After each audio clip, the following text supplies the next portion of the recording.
Hi folks, I hope you're doing well and hanging in there. I just returned from a walk to the park, so don't mind my fussy look here. I just wanted to give you a quick note about coding and your process for analyzing your qualitative data as you move into the next part of your final research projects. So coding is basically the process of assigning themes and categories to large pieces of qualitative data. So what you're going to do is collect your data first, so sample all of the tweets you're analyzing or the news stories you're analyzing. You're going to put those in a Word document once you have them all compiled. That's what you're going to turn in for this coming week's assignment. So you're going to give me all of the qualitative data you're going to analyze. It doesn't need to be in any sort of order or arranged in any particular way. Just submit it into the Titanium portal. After you organize all your data, you're going to spend the next few weeks analyzing it. What that means is running through all of the data with a fine-tooth comb to determine what are, again, the themes and the categories that keep coming up in the data. If you're doing a critical analysis, your data set might only include one music video or one book, something like that. You'll still go through and look for what are those indications of ideology? What are the indications of class structure, power,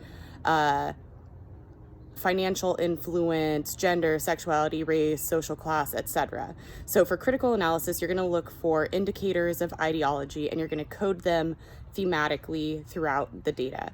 So when I say you're going to code them thematically, in critical analysis, that might mean identifying a certain image that's used over and over in a music video, and then assuming that indicates something about class structure. So maybe the image that keeps showing up in the music video is, a dollar sign chain that some musician is wearing. That dollar sign chain might indicate something to you about capitalism or economy. So you're going to make notes of those things over and over as you see them indicated visually, through audio, through text, etc. In other forms of qualitative analysis that aren't necessarily critical, you're going to have a slightly larger data set.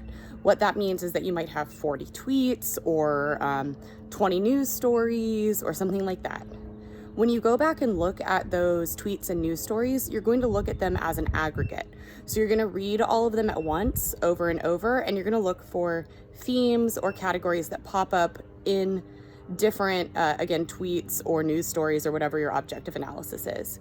So the first step in coding is called first cycle coding. You're just reading through all the material or viewing all the material you have in order to come up with some broad ideas about what the themes and categories might be. After you go through that first cycle of coding, you're going to go through the data again a second time. You're going to look for specific codes then. There are a whole lot of different types of codes that are outlined in that Saldana PDF that I have up on Titanium for this week. That's the coding manual for qualitative researchers. Just go ahead and read through that Saldana text or skim through it. You're going to see things like values codes, which indicate certain values that key players might have. You'll see versus codes, that's like us versus them, kind of themes that come up in stories. You'll see ideological codes that indicate sort of political bias. There are thematic codes, there are subject-based codes, there are tons of different types of codes. So you could look for like the sources of news stories, the subjects of news stories, and the key players in news stories. All of those would be types of codes. Again, the types of codes are sort of limitless. You can define them how you want, but I would recommend going back to that Saldana text to understand what are the different types of codes. Anyway, after you identify the codes, you're going to put them into themes and categories based on how you see them presented in the content or the object that you're analyzing. So again, there are two cycles of coding, first cycle coding and second cycle coding. The first step is to just read through all of the data or view all of the data once, start taking some notes, start analyzing how you feel about the content that's being portrayed. And then you're going to go through and with a fine-tooth comb, identify different quotes or different content that exemplifies the themes and categories that you've identified as being important to your study.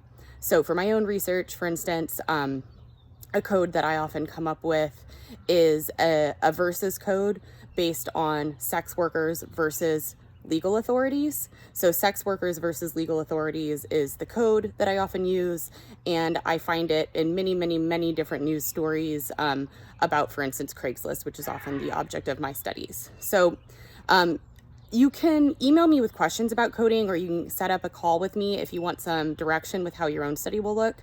I really, again, encourage you to turn to that Saldana text. That is my Bible for coding, and everything I know I learned from Saldana, so I would suggest you go that route as well.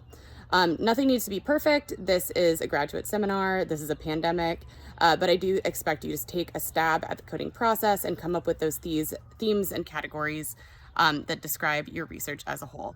And with that, I'm going to sign off with Julian the dog. Hi, Julian.